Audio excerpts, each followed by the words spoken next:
And today we are covering the table spread and the wide applications to that, and some fun ideas from the turning over, the lovely turnover, squaring up, card selections and returns, as well as a unique, easier way to perform it in that case. So with that said, let's jump right into it.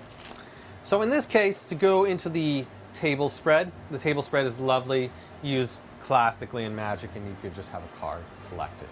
To go into this spread, the most basic version, in most cases, I will use the forefinger, will be on the side of the deck right here. I will turn my, let's see if I can turn right here so you can see it a little bit better. Or maybe it's better right here. So forefinger will be on the side of the deck. In this case, on the side. In the front will be the three fingers, the second finger, third finger, second finger, ring finger, or third finger in my case, and then the pinky right here. So one finger is off, and then the other three fingers here. Thumb is holding the deck in the back. So for clarity, there we go. So to do the spread, how we do it, we have the deck right here, we have it flat. We want to generally have a deck that can spread. So as we covered the last video, card spreads, we want a deck that can spread cards, and you can see a lot of cards decently to be able to do the spread. If they're all clunky and they're all being held together, then this table spread will not work, sadly. Or with plastic cards, it makes it a little bit more difficult. So what we do is we have, again, the fingers right here. We can actually maybe do it with just the second finger and third finger, but pinky is just there to aid in the effect. Now, as we go across, we're going to add pressure downward on the deck where we can as we slowly spread the cards. And the forefinger right here is going to be helping in spreading those cards out. Now, mind you, that was in slow motion, but that's still quite a decent spread considering.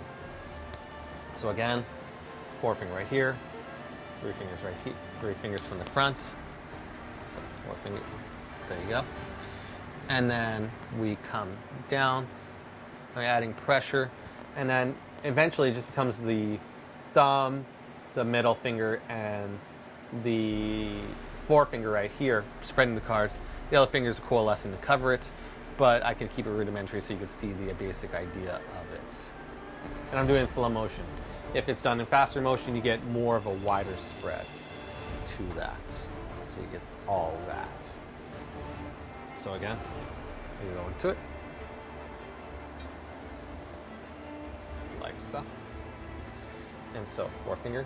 And you have to play with it in practice, and you'll eventually get the little, I don't want to say knack for it, but you'll just get the idea of what I'm talking about. So just spreading like so. Again. And then to square up, I might as well cover the square up. Square up, your thumb touches the pack right here. Second, third, and fourth finger right here. Forefinger just hanging loose. It could be right here alongside. And we're just lifting up all the cards right here. And then we can square them up, and then we got it in our hand, like so. So, forefinger, spreading the cards. And then we lifting up with the other fingers, like so, and then squaring, like so. So that is the basics. Now let's say we want to go into turning over the pack. If we wanted to turn over the pack, I'm not going to do the fancy maneuver with one card and then them splitting two. That's a rich. It's an idea in Magic, and also one favored heavily by Rich Cowley at the Magic Castle.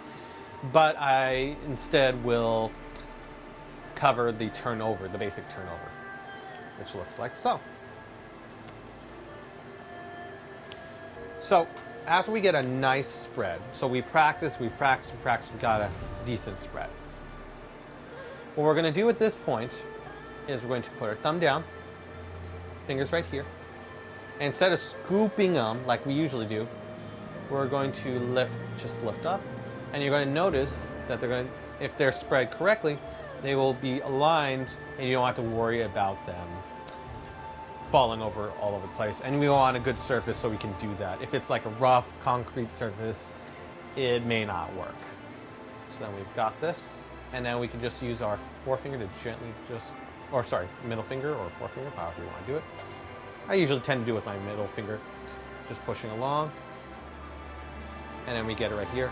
Thumb can catch it, and then we can scoop all the cards up like so. That's one way of doing it. So there we go. Thumb down, lifting up, and you see this happening. And you can go back and forward all day, but eventually the cards will start to disalign, so you have to be very watchful, as you can see right there. So we do this, and we can actually just let it fall into the other hand, and the other hand can scoop it up.